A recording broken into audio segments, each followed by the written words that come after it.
Эфир телеканала «Якутия-24» продолжает итоговый выпуск новостей о самых заметных событиях вторника, 12 января. Вы узнаете из материалов наших корреспондентов. В студии Сергей Михедов. Здравствуйте. Коротко о главных темах дня. Районы Якутии готовятся к массовой вакцинации от коронавируса. АСН Николаев провел совещание с главами муниципалитетов.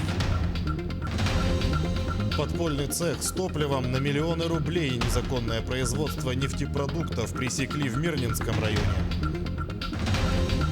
В этом году в стране снова появятся вытрезвители. Какими они будут и на чьи плечи упала обязанность по их созданию. От чего загрязнился ручей Семеновский? Благодаря соцсетям началась проверка притоки реки Чурма. Крепкие морозы установились в столице региона. Школьники переходят на дистанционное обучение. Косплей межпланетных масштабов. В Якутске поклонники вселенной «Звездных войн» создают модель космического корабля из сериала «Мандалорец».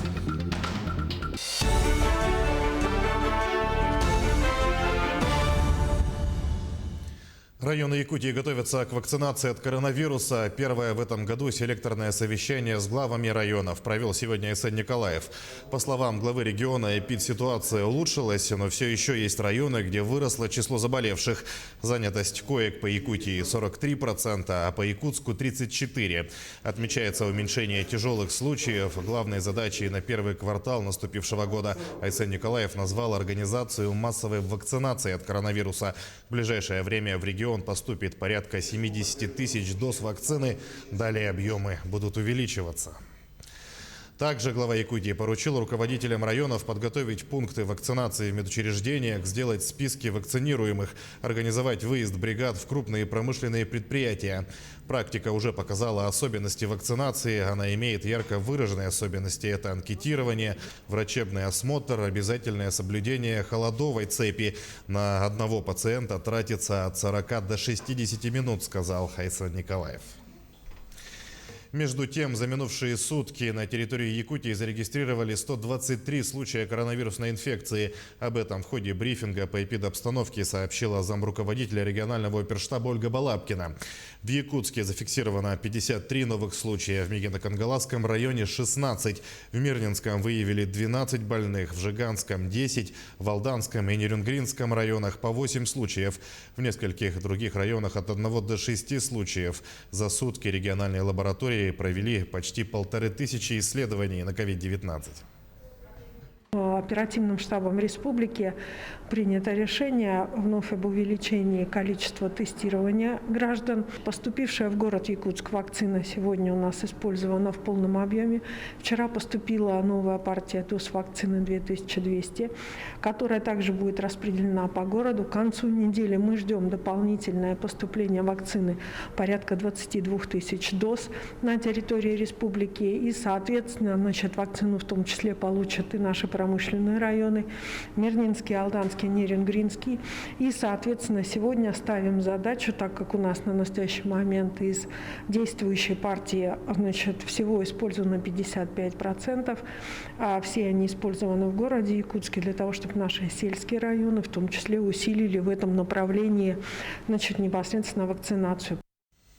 За 10 праздничных дней в Ленске произошло снижение количества заболевших коронавирусной инфекцией. Об эпидобстановке в Ленском районе материал нашего корреспондента. Еще 2 недели назад количество заболевших коронавирусной инфекцией превышало 100 человек. На сегодняшний день в Ленском районе зафиксировано 48 заболевших. Из них 25 проходят лечение в инфекционных отделениях. 23 человека лечатся дома. На сегодняшний день у нас в инфекционных отделениях города Ленска и поселка Витим находится 39 человек. Из них 27 человек в городе Ленске и 12 человек в поселке Витим. По словам врачей, это затишье перед бурей. Медики ожидают рост заболеваемости. Спад, по их мнению, произошел по причине того, что в период новогодних каникул было сокращено количество проведенных экспресс-тестов на ковид. С начала рабочей недели к терапевтам уже обратились более 60 человек. У всех взяты анализы. Результаты готовы будут в конце недели. Контроль за соблюдением эпидправил в Ленске продолжается. 3 раза в неделю планово проводит рейды административная комиссия. С учетом этой обстановки, в принципе, как бы там ни было лучше, мы все равно продолжаем работать. Буквально вчера мы также продолжили рейд по торговым точкам города Ленска. И с учетом А вот этих мероприятий, значит, мы также продолжаем разъяснять указы главы республики о соблюдении масочного режима, дистанции и так далее. Ну, в целом, я говорю, обстановка более-менее. Надо сказать, что в ближайшее время по плану Минздрава в Ленск должны поступить 800 доз препарата против коронавируса. Вакцинация населения вместе со всей республикой начнется предположительно в конце февраля. Светлана Балеева, Виталий Андреев, Ленск. Россия продлила приостановку авиасообщения с Великобританией. Решением оперативного штаба запрет на полеты продлен до 1 февраля включительно. Отметим, воздушное сообщение с Великобританией остановлено с 22 декабря прошлого года из-за выявленного в стране нового штамма COVID-19. К другим темам. Незаконное производство нефтепродуктов пресекли в Мирнинском районе Якутии. Под подозрением оказался руководитель общества с ограниченной ответственностью, которое занималось торговлей твердым, жидким и газообразным топливом. Организация не имела соответствующей лицензии. Тем не менее, на территории базы был создан цех по переработке нефтепродуктов, в котором трудились несколько жителей района. По предварительным подсчетам, незаконный доход может превышать 72 миллиона рублей.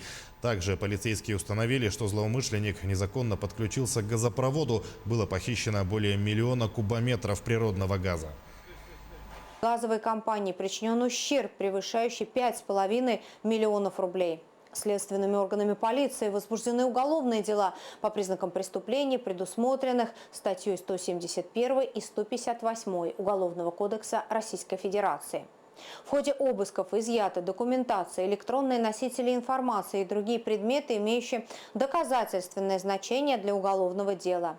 В отношении подозреваемого избрано меры пресечения в виде подписки о невыезде и надлежащем поведении.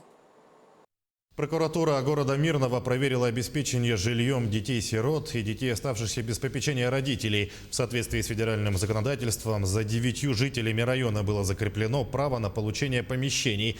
Однако в установленные сроки они предоставлены не были. В суд подан иск о возложении на муниципалитет обязанности предоставить им жилые помещения, отвечающие установленным требованиям, и заключить соответствующие договоры найма. Судья требования прокурора удовлетворил. В результате вмешательства прокуратуры 9 лиц, нуждающиеся в особой заботе государства, получили ключи от квартир. Как известно, все новое – это хорошо забытое старое. По всей стране с этого года заработают вытрезвители. Когда они были закрыты и на чьи плечи упали эти обязанности, а также какими будут новые вытрезвители, расскажет мой коллега Дмитрий Темыров. Прошло ровно 10 лет, как закрылись медицинские вытрезвители. И тогда они находились на балансе Министерства внутренних дел, то есть в отделениях полиции. В 2011 году федеральный центр решило передать эти полномочия в Министерство здравоохранения. Но ведомство так и не нашло возможности заново возродить эту систему. И вопрос с вытрезвителями кануло в лето. Тогда в регионах страны эти полномочия взяли на себя существующие наркологические диспансеры. То есть получилось, что при стационарах организовывались такие, как скажем, палаты, где содержались пациенты, которые находились в алкогольном опьянении, да? То есть к нам доставляла скорая помощь. Всего ежегодно через Якутский республиканский наркологический диспансер проходят лечение и реабилитацию порядка 1500 человек. Здесь же имеется местный вытрезвитель, но количество мест ограничено – всего 6. По статистике за прошлый год через нас прошло 1200 человек. 20% из них только лишь нуждались в специализированной врачебной помощи. Да? Остальные, товарищи, они просто доставлялись к нам, отдыхали у нас, вытрезвлялись и уходили домой. А вот в самом диспансере количество мест 80, и сегодня он заполнен наполовину. Вы знаете, на сегодняшний день основной процент – это мужчины. Мужчины средних лет, трудоспособная часть населения. Реже поступают женщины. Если посмотреть возраст пациентов, это где-то от 30 до 50 лет. Курс реабилитации от алкогольной зависимости длится почти 1 месяц, 21 день. Это не только медикаментозное лечение, но и психологическая помощь. Все за счет государства. Работа длительная. в реабилитационном отделении это месяц-полтора. В дальнейшем это различные анонимные у нас есть клубы, где не обязательно афишировать свое фамилию, имя, отчество, скажем так. Да? Так что я хотела бы сказать, что это очень щепетильная, долгая работа возвращения в трезвость. Авторы нового закона о вытрезвителях указывают на рост в России количества преступлений, совершаемых в состоянии алкогольного опьянения и связанных с ним. Наш законопроект направлен в первую очередь и главным образом на защиту самих граждан, находящихся в нетрезвом состоянии в общественных местах, утративших способность самостоятельно ориентироваться в пространстве и передвигаться. Эти граждане, как я уже сказал, становятся объектами преступных посягательств. Они, к сожалению, в результате переохлаждения умирают. Они становятся жертвами каких-либо иных негативных факторов. Сегодня нововведение поддерживают жители нашего региона, ведь природные климатические условия нашего субъекта очень суровые, и погибнуть может каждый пьяный человек.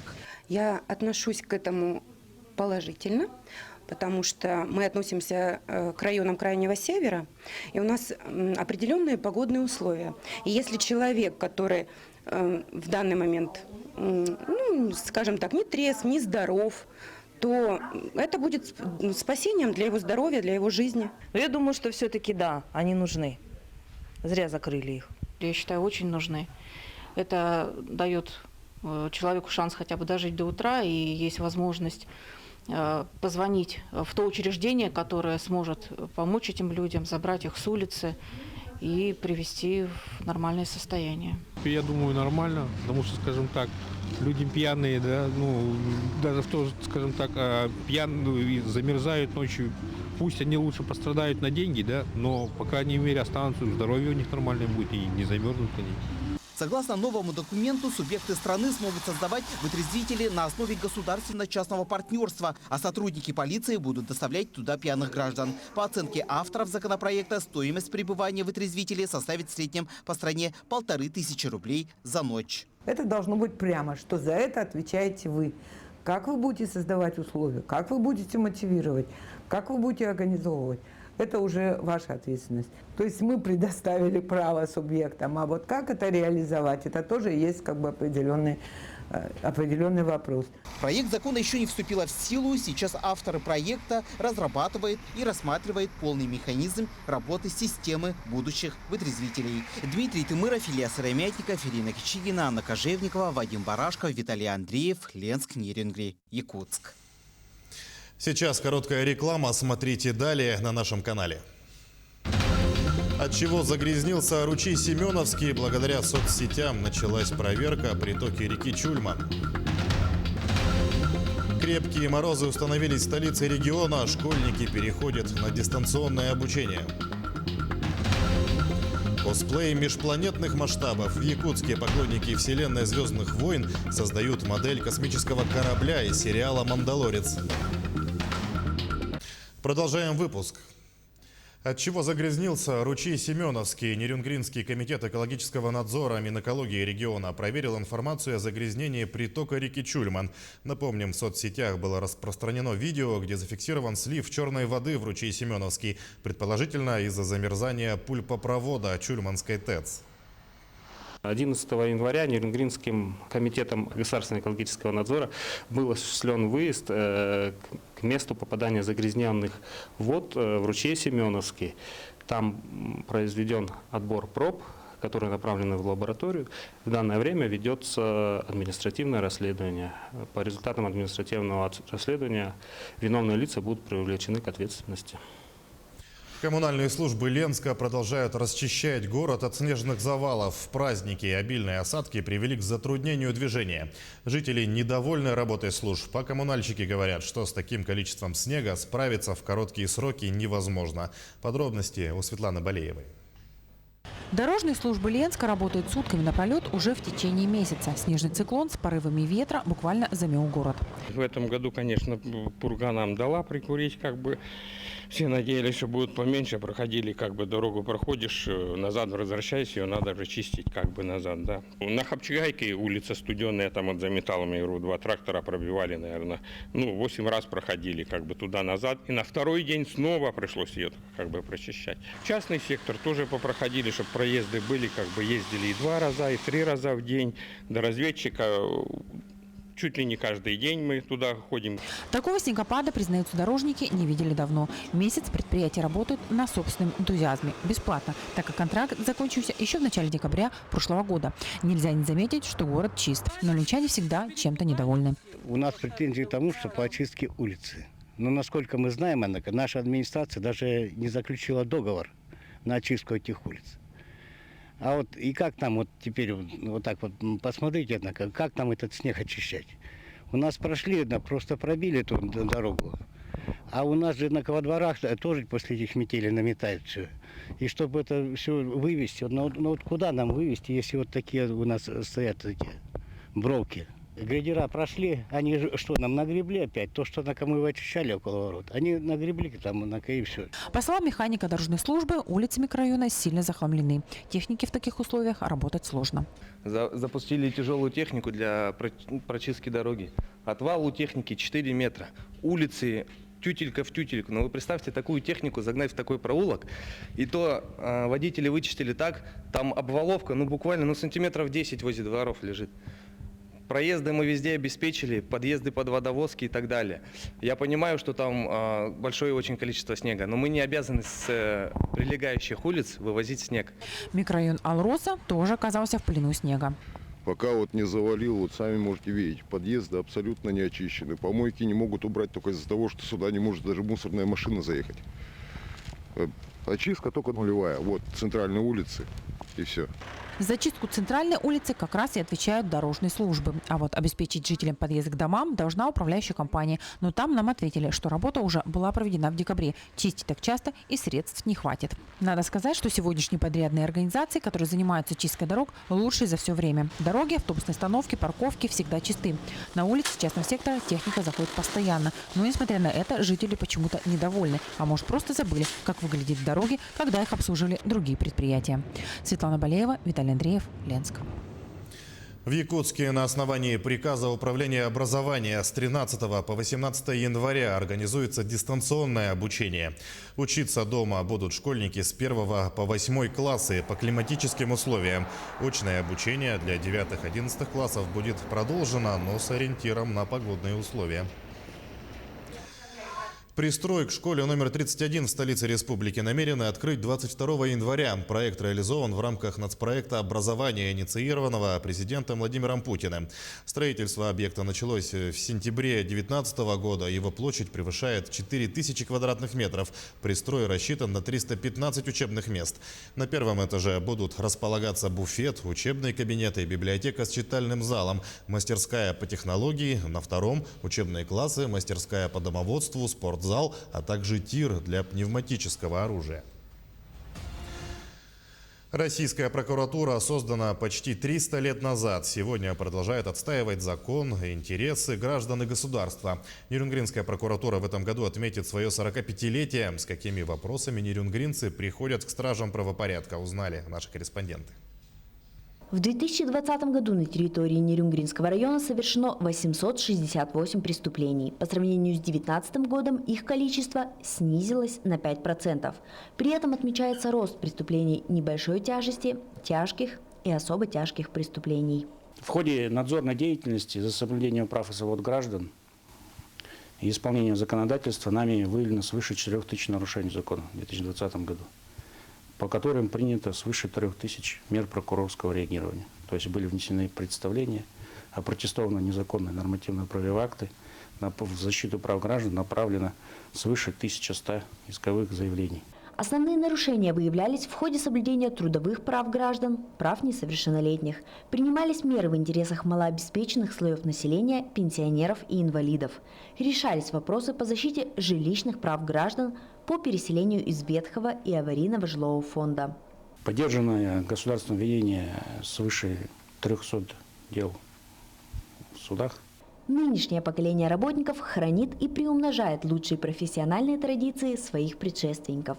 Заместитель прокурора города Нерюнгри Тимофей Щербаков вырос в семье юристов и определил свой путь, неразрывно связанный с профессией родителей. Отец работает также в прокуратуре, сестра работает в прокуратуре. Династия такая у нас сложилась. Уже с детства мы уже как бы впитывали в себя, то есть разговоры. У меня мама тоже юрист, поэтому они, приходя домой, разговаривали на общие темы, которые у нас в прокуратуре связаны. Ну и, естественно, как бы уже последуя их пути, ну, тоже решил работать в прокуратуре. Окончил Дальневосточный институт МВД России в Хабаровске, после чего приехал сюда работать, в Якутию. Вот уже почти 15 лет работаю. Благодаря проделанной коллективом Нерюнгринской прокуратуры результативной работе, она по праву занимает одно из ведущих мест в системе прокуратуры республики. Екатерина Павлова, Сергей Козюра, Нерюнгри. Алроса добыла на Нюрбинском горнообогатительном комбинате крупный алмаз, похожий на фрагмент метеорита. Об этом сообщается на инстаграм-странице компании. 109-каратная находка напоминает фрагмент челябинского метеорита, обнаруженного 15 февраля 2013 года. В составе тогда был обнаружен оливин, нередкое для алмазов включение. Якутский же алмаз был добыт в первый день 2021 года на трубке Нюрбинская. Нюрбинский горнообогатительный комбинат – одно из самых молодых предприятий Алроса. ГОК был создан в 2000 году для освоения месторождений Накынского рудного поля. В Якутске поклонники вселенной «Звездных войн» создают модель космического корабля из сериала «Мандалорец». Начав с чертежей и планов, создатели проекта в скором времени готовы будут представить его широкой публике. Сейчас дорабатывают последние штрихи, и вот-вот начнется покраска. На площадке, где строится межпланетный корабль, побывал наш корреспондент Александр Хавренко. Вселенная «Звездных войн» вышла далеко за свои границы и добралась даже до Якутска. В Якутске в одном из гаражей ребята-энтузиасты, фанаты вселенной создали настоящий корабль из сериала «Мандалорец». Кстати, это ваше. Ребята все делали сами. От идеи до конструкции. Сами чертили, сами выпиливали части корабля и соединяли их в единую конструкцию. И нам очень сильно понравился сам этот сериал.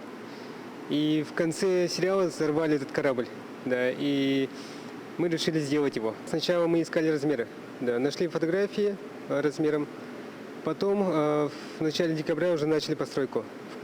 Ну и, конечно, какой корабль «Мандалорца» без самого главного героя. За создание образа в команде отвечает косплеер Виталий Бурнашов.